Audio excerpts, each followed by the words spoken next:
In this episode, you will discover how to rewire your brain and heal from trauma after divorce with insights from neurofeedback clinician Michaela Parisi. This week, we had Michaela Parisi on the show, and we had a great conversation about what neurofeedback is, how it can help you through your divorce, and if you really can develop PTSD from a divorce. Stay tuned for the full episode. Welcome to this week's episode of Women Winning Divorce. I'm Heather Quick, owner and attorney at Florida Women's Law Group. Today, Michaela Parisi is joining us. Michaela is a psychotherapist and board-certified neurofeedback clinician. Her background in neuroscience, mental health, and physical health has helped her build an approach to be a multimodal and backed by data-driven results to help clients achieve lasting change in their lives. Today, Michaela and I will be discussing what neurofeedback is, how brain mapping is integral to your healing, and if you really can develop PTSD from a divorce. Welcome to the show, Michaela. Hey there, Heather. It's so good to see you. Well, it is so nice to see you, and I'm really excited about neurofeedback. Really excited about our topic today, just because it fascinates me. I think it's going to be great for our listeners. So if you don't mind, Michaela, would you share a little bit about yourself and how you got to where you are today? Absolutely. Yeah. So I have my master's degree in clinical counseling and a board certification in neurofeedback. So my specialty really is on integrating the two modalities. And we have a practice in Denver, Colorado with 2 locations where we really specialize in helping adult women with trauma heal from a holistic approach. So we focus on alternatives to medication and having data driven results in the mental health space, which can be difficult because so much of mental health is necessarily quantifiable. It can feel somewhat ambiguous, and people are really hungry for a concrete plan of action in this field. So, my bread and butter, that's what I like. I'm just a big nerd about all things neuroscience and mental health. Well, I love that, and it's gonna be so great to get into this. And how did you find this type of therapy? Yeah. So, in my master's program, I had an internship at a neurofeedback clinic. It was really big. We got to see a variety of clients. So, I had a lot of different exposure to different types of individuals, which was a really powerful experience for me. And then what I also noticed was these clients who came in for neurofeedback, which I'm sure we'll get into more, but it's a form of brain training where you're not talking at all. You're just sitting and watching TV, and your brain is learning how to adjust its brainwave activity passively. These clients who came in for a modality that involved no talking always wanted to come in and chit chat about their problems and things that were going on and get some of that guidance as well. And so I found that blending the 2 modalities rather than just counseling or just neurofeedback is where clients had the best result and just grew really passionate about spreading that around the community. Awesome. And now let's talk about for our listeners, like defining what is neurofeedback. Because Yeah. everybody's probably like, man, I can just go sit and watch TV and Yeah. train my brain. That sounds awesome. Yeah, the fun part, especially for kiddos, they don't have to do much. They just get to come watch their shows on Netflix. So, neurofeedback is a form of operant conditioning. So, basically, we are teaching the brain through repetition and consistency how to let go of old, stuck electrical patterns that contribute to symptoms of anxiety, PTSD, depression, ADHD, insomnia. The list can go on and on.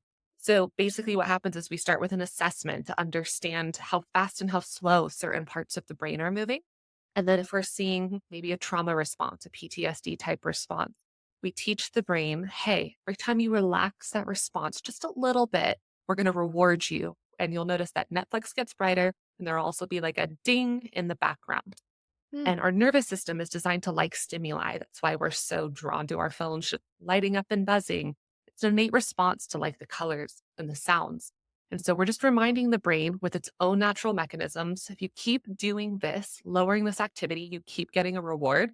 So it learns how to shift out of that stuck, heightened state that can lead to panic attacks, hypervigilance, so on and so forth.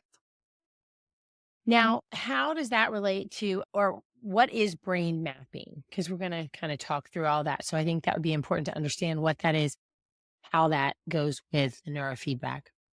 Yeah, so that's the first step of the neurofeedback journey. In order to know what parts of the brain somebody uniquely needs trained, we need an assessment up front. And so a brain map is fun. You got to come in and you have this like swim cap put on your head, tight, that has electrodes on the inside, and they measure electricity on the surface of the scalp. So when you have neurons firing in these deeper structures of the brain, they're firing with electricity. You can actually pick up on those signals through the skull. You can get them through the skull, pick up on them on the surface of the scalp. And then from there, it helps us understand what is going on for this individual client instead of just guessing or going off self report. Now, how do these things help women through divorce? Yeah. So everybody has a unique response to divorce, and you are the expert on that even more than me. But what I imagine is there's a level of trauma that comes with that type of separation.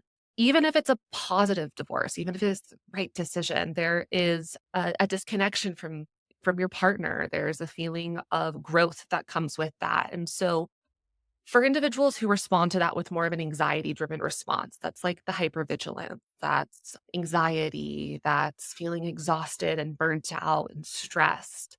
Neurofeedback is really, really good at calming those brain waves, but also part of the cycle of trauma. And in fact, the first response in the cycle to trauma from an exposure therapy perspective is disassociation. Basically, just shut out. We can't feel the intensity of the emotions that are coming with a traumatic response.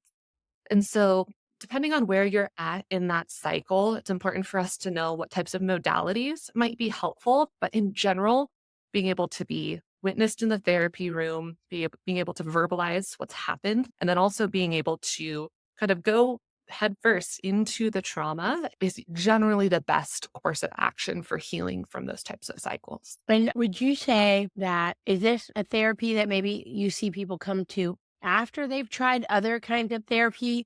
Or do you think it's appropriate maybe if they know about it, this is where they could start? The really good delineation there. So, my most common thing that I hear on consult calls is I'm so sick of talk therapy. I'm sick of repeating my story. I don't want a therapist to just reflect my feelings. And I totally get that. I'm pretty action Yeah. oriented as well. It gets repetitive and it doesn't really give us a solution. So, people do tend to find us once they're kind of exhausted with their talk therapy options, when they're looking for something a bit more intense, but also safe. But the way you frame that is really nice. It's like, what if they did find this first? Like, what if the education was there that this is an option? I don't think we're there necessarily as a society where we realize that this could be a first plan of attack yet. Mhm. That doesn't happen as much in my experience, but it absolutely could be. I mean, Right.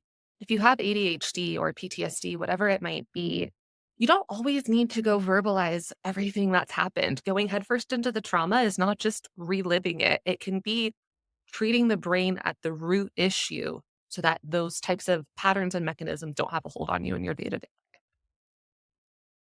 And I think that's really cool. Well, hopefully this helps because I think that, you know, and I've had several, of course, guests on the show over the past couple years. And, sometimes there's a place and a definitely use for the talk therapy, but sometimes it doesn't provide, I think, the results that people are hoping.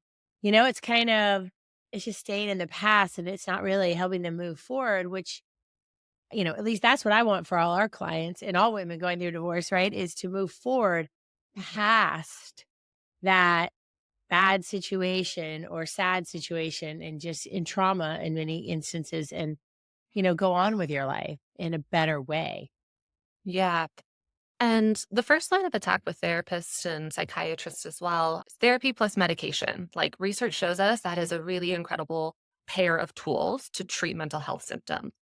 But what happens when you don't want medication? And what happens when therapy isn't working, right? And so I agree that there is a time and place for building awareness in therapy, for understanding your patterns and how you got here, for having somebody support your emotions when they feel intense. And we need to have a plan for how we also move past that. And it can be really intoxicating to kind of stay in that place of like, oh, this is tough and feeling supported through the toughness, right? Yeah. So finding the balance between how long do we stay there and then how much should we push a client as well? It's really tricky and there's not a one size fits all approach.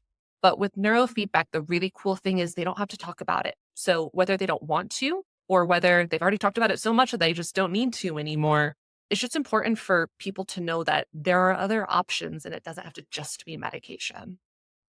Yeah. And I love hearing that, of course, just because I think it's good to have options and explore. Because even if it is medication, it may not work forever or it may not give you the desired results. And I think sometimes when we have our story, whatever our story is, my story of a divorce, and you keep talking about it, talking about it, talking about it, like eventually it's like, don't you want to move on from that story? But if you keep staying in it and repeating it, it's kind of hard not to. And can, if you're in that victim mode with it, it can, support that because it's not moving forward. And I think for some people, there is something that they're getting out of that, right? Mhm. That they want. But for some people, this is not getting me where I want to go. So let's talk about how the neurofeedback work. Like, what's the session like? What does that look like? Yeah. So once you do that brain map, we determine the parts of the brain that need to be trained. So really easy for clients. They just get to come in, sit in a nice cozy chair and watch TV for 15 minutes with their eyes open and then close their eyes for 15 minutes and listen to music. All of these sessions are run by therapists, at least at my practice they are. So you do get that bonus like check-in time in the beginning to connect with a therapist, bounce any ideas off of them, get that emotional support, but it's not the bulk of the session by any means. So during the session, while they're sitting there, they'll have electrodes attached to the surface of the scalp in the locations of the brain that we know need to be trained. But basically, every time the electricity changes a little bit in that location, so maybe that fight or flight brainwave coming down just a tiny bit, the electrode picks up on that, and then they'll notice that Netflix gets brighter and they get that ding in the background. So basically, we're just reminding the brain, hey, you know how to relax. You've just got stuck in this Mm. heightened state. You know how to shift out of that. But here's what we're going to do, we're going to reward you every time you do that. And it's really quick. Clients are like, what the heck is going on? But all of that tends to fade into the background, with just a few minutes of training. You kind of forget it's there. And you leave sessions feeling really, really relaxed. So it's not a quick fix. People are coming in 2 to 3 times a week for 40 to 60 sessions. So that kind of Oh, lends wow. to your Okay. question earlier as well. Like that's not usually clients' first choice of treatment because it Mm. is pretty intense, but the results are long lasting because we are getting so much repetition there. They shouldn't be reverting back to old symptoms and behaviors by the time they've hit this level of what we call relative permanency. So things are solidified enough to move forward. I mean, so essentially, is this rewiring your brain or We can maybe call going it back to the way rewiring. your brain is wired without the little blips or whatever that have. Yeah, that's a nice way to put it because when we look at these brain maps, like everyone's going to have their own unique pattern. You might be somebody who's predisposed to having a bit more of this fight or flight just at your baseline. And that's okay. There's nothing wrong with that. Maybe you have a little bit more of like an ADHD type brain. That's Mhm. okay too. But when we experience trauma and our brain determines how it's going to respond to it, those patterns tend to get amplified. So then if we had a little bit of anxiety before this traumatic situation happens, and now we have panic attacks, and it's like, okay, well, how do I shift out of that? If we had a little bit of ADHD before and it felt manageable, we could cope with it. Now we have brain fog all the time and we feel really disconnected from things. So, yes, there is a level of quote unquote rewiring. But what we're really doing is when we change where electrical signals and patterns go, we change where blood flow and oxygen goes in the brain. So, we're basically just saying, hey, send more activity over here for healing, for regulation, because we got stuck in a state because our brain's trying to keep us safe. Uh-huh. And that worked well for the traumatic incident because staying more vigilant during a traumatic incident is really good for us. It keeps us alive. We just don't Right. need to stay there. And so we're just reminding the brain, you don't have to be there forever. So getting us out of the fight or flight Like, and reminding us, yeah, that this situation isn't happening now. Even if you think about something, well, that's traumatic or sad from the past, like sometimes our brain thinks it's happening right now. exactly. And that's why we cry or we get really emotional when we're talking about something from the past. But if we're able to teach our brain that, no, that's not happening right now, that then would seem to help us regulate our emotions more and not, go into the fight or flight when it's not necessary. Cause that is exhausting, isn't it?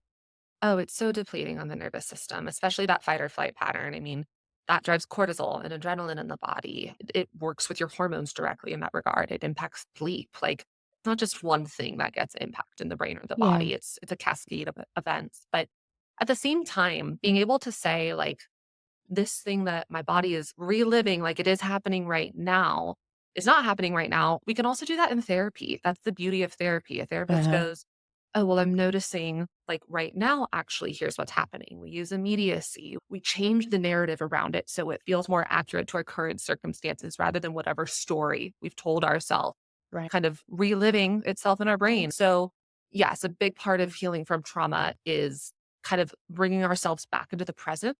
But from a brainwave perspective, we are able to stay in the present when we feel safe.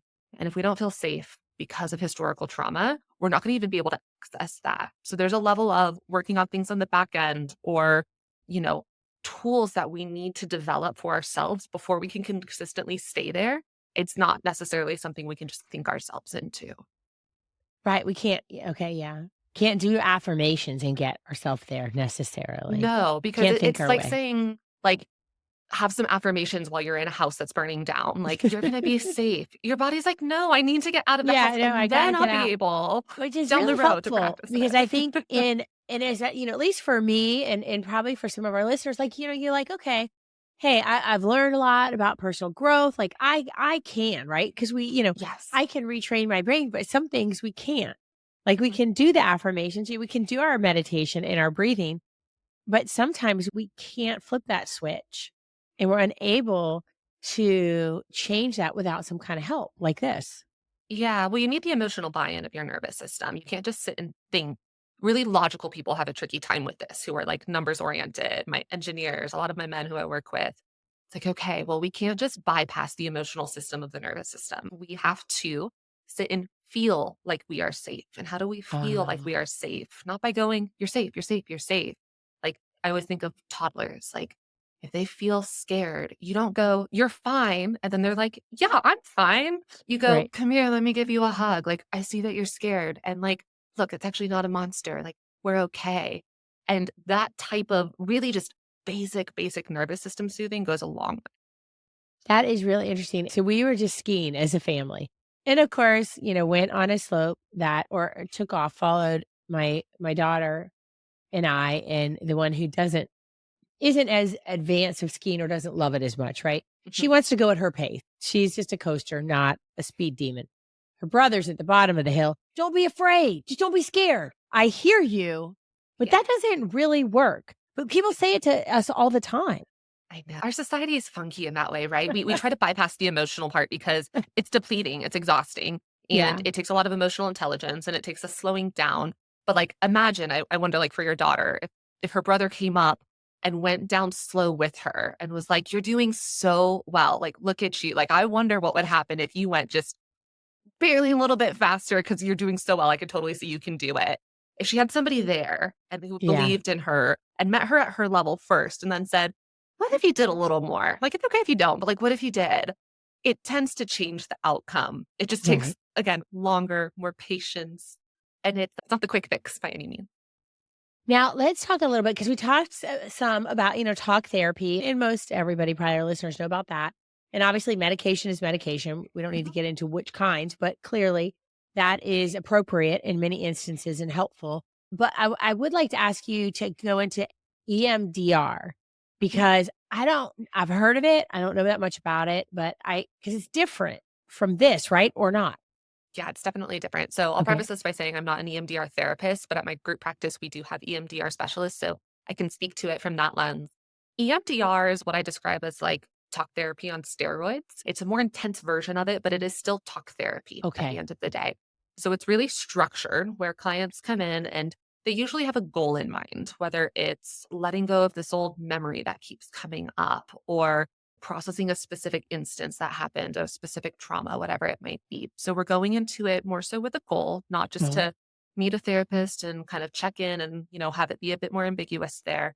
We're a bit more structured. And then from there, the therapist will take you through a series of stages and you might get through a few stages in one session and you might be in a few stages for years. It's different client to client, but we're evaluating the nervous system's capability to kind of process these emotions in a bit more of an intense way. And at a certain stage there, the therapist is going to have you talk through a memory or talk through an emotion. And they're going to watch your eye movement to see exactly where it's tracking, and they'll have you hold specific gazes. Now, from the research on this modality, we know that where we're looking activates specific parts of the brain. So if we're able to hold a specific location with our gaze, We're actually debating certain parts of the brain, and it allows us to kind of go into that emotion a bit more deeply and process it rather than avoid it. The mechanisms exactly of EMDR, from my understanding, aren't completely known. And 30% of the time, it actually doesn't work, which is what's Mm. really interesting as well.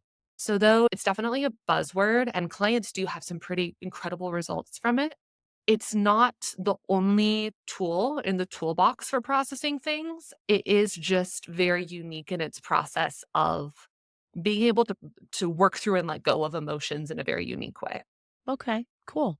Well, I appreciate you giving us a little bit of insight onto that. Now, how do we know, me included and our listeners, if our nervous system isn't operating as it should be? Like, what would Mm. see some things that we would be, feeling or experiencing? Yeah. So my favorite example is like if you're lying in bed and, maybe you're lying next to your partner, you're trying to go to sleep, you're in a safe home, doors are locked, for all relative purposes, it is safe and calm and quiet.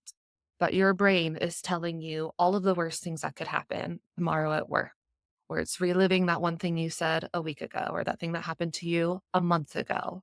It's not living in the present. It's not saying, I'm in a nice calm room. It's time to fall asleep. Go to sleep easily. You don't need to think, through everything that's ever happened. It's heightened from an old trigger. And so that is a good sign that there's something going on that's dysregulating the way you feel that can be shifted, right? So we can allow ourselves to be more in the present. On the flip side of that, let's say you're in a car accident and you feel calm and cool and collected and you don't have that heightened response, that would also be a disproportionate reaction to your circumstance. So, anxiety is the big one. Clients tend to feel anxiety in situations where they feel they don't want anxiety. It's important for us to pinpoint, is there something in that circumstance that actually is unsafe that should cause your brain to overthink? Whether it's an unsafe partner or you're eating a bunch of junk food and your brain is responding to the sugar high, right? Like there are all these different factors. But in general, we want to feel like we are in control over our response in a circumstance. When we go to work, you want to feel motivated and energized and clear and focused. When you go home, you want to be able to downshift. And if we're having trouble choosing where we are throughout the day emotionally in that regard, it could be a sign that there's some nervous system dysregulation going on.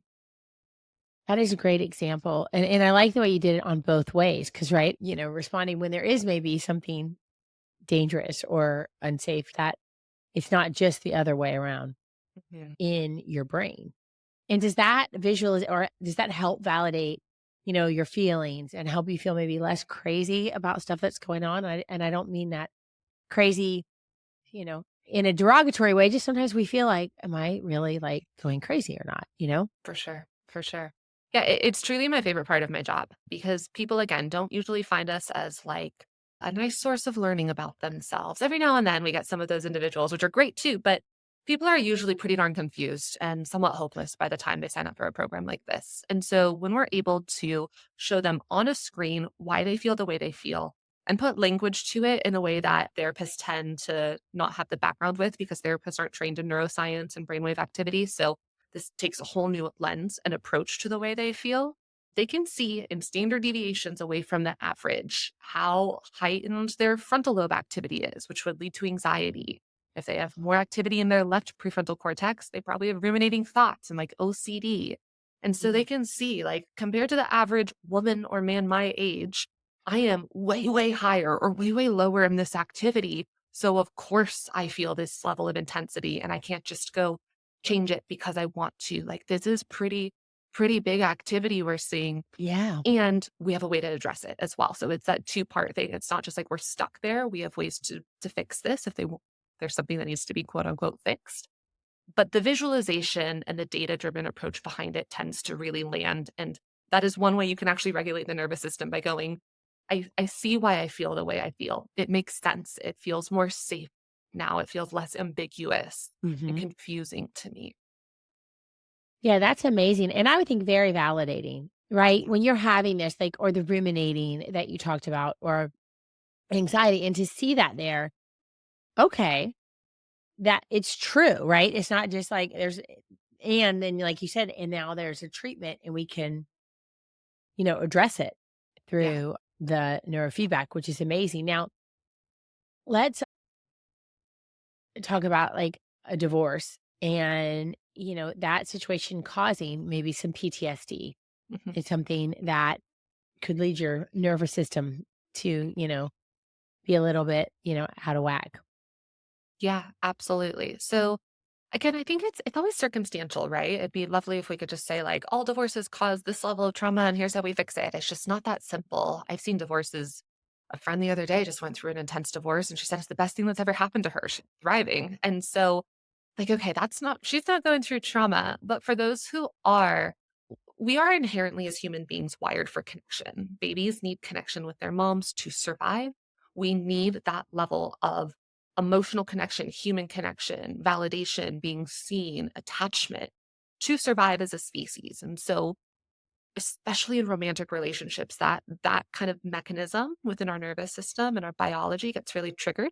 And it can be triggered in a really healthy way where we feel safe and good and close. And when it's taken away from us, it can feel truly like the world is an unsafe place to be in. And so it does depend circumstantially on what's going on. But if we are seeing that type of disconnection and the loss of attachment impacting mood and safety and the ability to just kind of be yourself and feel good in the world, that is a good signal that some form of mental health care would be appropriate. Got it. Got it. Yeah. And I think, and like you said, not every divorce is the same Yeah, because you've got your own, issues with your own family. Everything is so fact specific. And also, you know, your past and how you've handled things are, so it's going to be different. And I think that I've, been fortunate this past year. We've talked with a lot of professionals, and it's the first time, and I've been doing divorce work for a long time. Mostly, obviously from the legal side, and so this podcast offers me the opportunity to talk to other individuals in their areas, but it's been the first time where I've really ever heard PTSD can happen from relationship and then all the trauma bonds and trauma relationships and from a divorce. Like that's not out there, I don't think, in the interesting. public realm that is like stuff that happened. I don't think. Really? That's so interesting because to me, I'd be like, given, like traumatic event, hands down. Like when we I go through the big things know. that can happen, loss of a family member, trauma, it's trauma. But it doesn't have to be big T trauma, which is like the most intense version of, think like rapes, suicides, like where you need to go to Yeah. therapy. It can be little T trauma, but if your nervous system is having some sort of a disproportionate response, which sometimes when we use language like that, it can feel like, oh, something's wrong with me. It's actually like a really good response. Your nervous system is Yeah. going, I just lost my person. Even if it was good for me to lose this person, I just lost them. I need Right. to work through whatever is being brought up. That is quote unquote trauma. With that being said, and it's also important to call out that trauma is an overused word. Just like it Yeah. is, hyped up by social media and it is a very subjective experience. What happens to us as white women in the United States and, middle class is very different than what would happen and what we would consider trauma for a woman in West Africa, right? And so Yeah. it's subjective. And that's why we have to look at how the nervous system is responding to determine that rather than just Yeah. like checking off boxes in a book called the DSM, which would determine a diagnosis for PTSD. Why and how is your system responding to this circumstance in these ways? How is it rooted in your attachment style? And then where do we go from there with that information? Mhm. I thank you so much for, explaining that because just because one, it is subjective and it may not be what we think of as big T things that clearly people would identify as trauma, PTSD, but it doesn't diminish it for you and Exactly. for your nervous system and for how you are going to process things moving forward, right? Yeah. And people are wildly complex. There are layers and layers and layers to this. And a lot of our attachment, which I keep coming back to, is it's determined by the age of 2, right? So you don't even have memories that Wow. you can determine or call back on for the most part that helps us understand exactly why we are the way we are. And then there's the genetic factor. And so we will never have all of the answers as to where things come from. That's where people get stuck in these loops of going back to therapy for decades and decades. And again, it's not all bad and all wrong to do that. But if we are looking for that action oriented, solution oriented approach, there isn't always like an answer as to why something has happened the way it has. But when we remind ourselves and are able to acknowledge that there's empowerment and a lot of power in general, just in choosing how we move forward, we're able to shift out of that cycle. And everybody gets to that stage on their own timeline. Yeah, and it is fascinating, and everybody goes through things in a different way, but it's important, you know, if the behaviors and if what's going on with you is not serving you, right, and it Mhm. come to your awareness, I think it's important to do what you can to address it so that Yeah, you can heal, right? exactly. Nobody wants to stay stuck there. No. There's a whole other side of this conversation, which is other people tolerating somebody feeling stuck in the stuff that it brings up for them when you have to be around somebody who chooses Oh, not to change. Yes, this really does need to be like an individual choosing the way that they move forward. And also accepting the consequences of what it's like to not move forward. There's many ways to look at this type of a cycle, especially with PTSD and divorce, but I don't know if there's a right way. It's just like, where are you at? What are your goals moving forward? And then how do we get you to that next right place for you? right. Yeah. Well, and I think watching somebody who won't move forward can be, somebody gave me this word the other day and I liked it instead of triggering because that's a word that Mhm. triggers people when they hear the word trigger, but activated, right? Like it Yeah. activates you, something in Yeah. you because it's always very easy as an outsider to see something and say, hey, this looks like you're not moving forward. But for the person going through it, sometimes they're just not there yet Yeah. to go address it and feel differently. Yeah. And for those of us in helping professions, it can kind of tug on our heartstrings a little bit. Or it also makes you just want to shake people sometimes. Like there's a way out of this and we can show you it. But it truly is out of our control. And again, it comes down to choice. Does the client want to be activated by sunshine and a nourishing meal and a good like coffee date with a friend? Or do they want to be activated by memories that they're allowing to live on a loop in their brain, right? Yeah. Choose Yeah. choose your hard at the end of the day and know that there is a natural progression to working through emotions at the same time. And we can't just force ourselves into the positive end results. We're humans and things are complex. Yeah, and our brains are Yeah. extremely complex, right? And even you can want it, but you're probably gonna need some help because these Yeah. complex brains don't just, we can't if we could, I think all of our lives would be so much easier, right? We would just be like, Yeah. "No, I'm gonna flip a switch. Yeah. I'm gonna If we all stop had those think answers, we'd I'm be gonna stop good. thinking like this anymore," right? I'm gonna feel Exactly. good. But, how do you and so with that, like, how do you know when you're healed? Great question.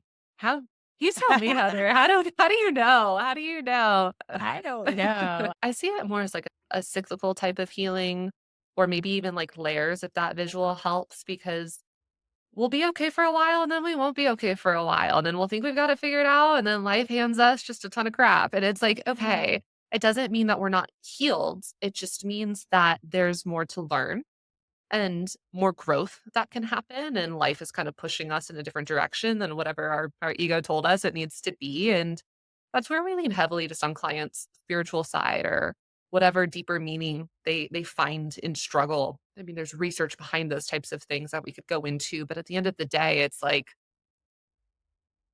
what positives do you gain from the difficult moment? And once you're able to kind of find, I think, like awareness and kind of going back to what we talked about with those brain maps, like putting words and an understanding to something that feels really ambiguous, whether it's a feeling, an emotion, a circumstance. Why did this happen to me? Why am I continuing to feel this way? Why am I like this? When we're able to build awareness around that, we tend to feel safer, and that might be like the best definition of healing in the moment that I can find, because then we don't need to go back to therapy all the time. We don't need to go and work through things. We're just a little more level, a little more confident, a little more safe, secure, assured in the crazy world that we live in. And that will come in waves, right? So maybe it's just even more important to call out that nobody ever lived in that space all the time. It's a lovely idea, but it doesn't Right. it's not true. I was like, "All right." So when I'm saying healed, but maybe it's not a destination, it's just a pathway. And and then again, more new as life goes on, right? New things come into our existence and our awareness and new problems. And maybe we have to adjust and pivot as far as how do we address those. But it's more of a journey. But also, I like the way, because we're talking about neuroscience, if you can get to this point where you've your brain has learned how to calm itself down and feel safe, overall, you're going to be healthier, Mm, right? Because your brain isn't exhausting your whole body with yeah. that. It's resiliency at the end of the day, and it's the ability to say, "Yes, that was a hard moment that just happened. Yes, that meeting was really stressful. Yes, I just got that criticism from a friend, but I can shift into being okay." And how quickly we Right. can get there and how confidently we can get there, that's where I think the secret sauce is. It's not feeling how hard it is to get hard feedback, but it's Yeah. going, "Oh, but I know I'm a really hard worker. Oh, I know I'm actually a good friend. Oh, I don't need to let that live in my brain the rest of the day. I can Uh huh. sit with it and then also let it go." And those are the tools we really want to develop with clients. The resiliency, which then leads to our question. I can't believe that we're at the end of our show. It's Time been such a flies. great conversation. But before you go, can you impart on our listeners what you've learned about women and their resilience throughout your career and experience? Oh, wow. What a lovely and also giant question. I've always been passionate about working with women, and probably because it leads me to understanding myself a little bit better on a selfish level. Women are wired differently than men. It is just the case that the way women process emotions and think 10 things through at once and are able to feel, women have this really cool way of holding a million things at once and finding the link and being able to be in that on an emotional level rather than just a logical level.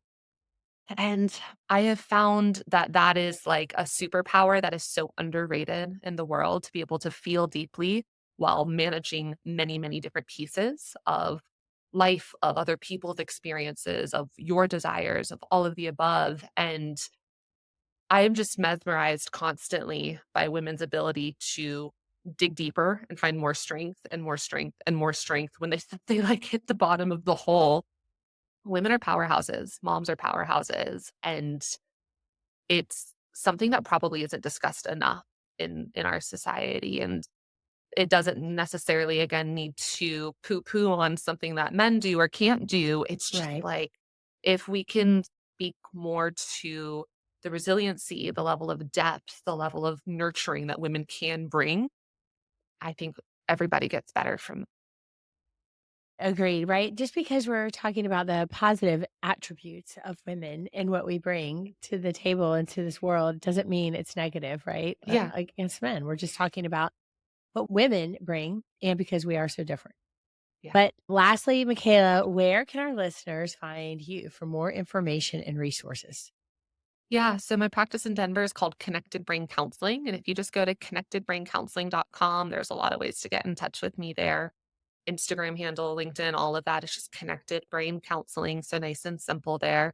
And listeners can find me to chat through neurofeedback and help them find a reputable provider in their area. We have a remote program as well, so you do not need to be in Denver to get the benefits of this with us, or just to chat through options. Because I know sometimes when you're in the thick of deep emotional stuff, it's hard to know which way to go. And I really love helping people find a bit of a path out of that. Awesome. Well, we really appreciate having you today. We've reached the end of our show. Thank you so much, Michaela Parisi, for joining us today to discuss what neurofeedback is, if you really can help PTSD from a divorce, and ultimately how to begin healing. Thank you so much for having me. Thank you. Listeners, if you or someone you know in the Northeast Florida area is going through or even thinking about divorce, you're not alone. Taking that first step can feel overwhelming, but it doesn't have to be. Our newsletter is filled with actionable advice tailored to guide you through this process. By signing up, you'll gain the tools to face the unknown with courage and see if we're the right fit to support you during this life-changing time. Don't wait. Click the link in the show notes, fill out the form, and take the first step toward building a brighter future today.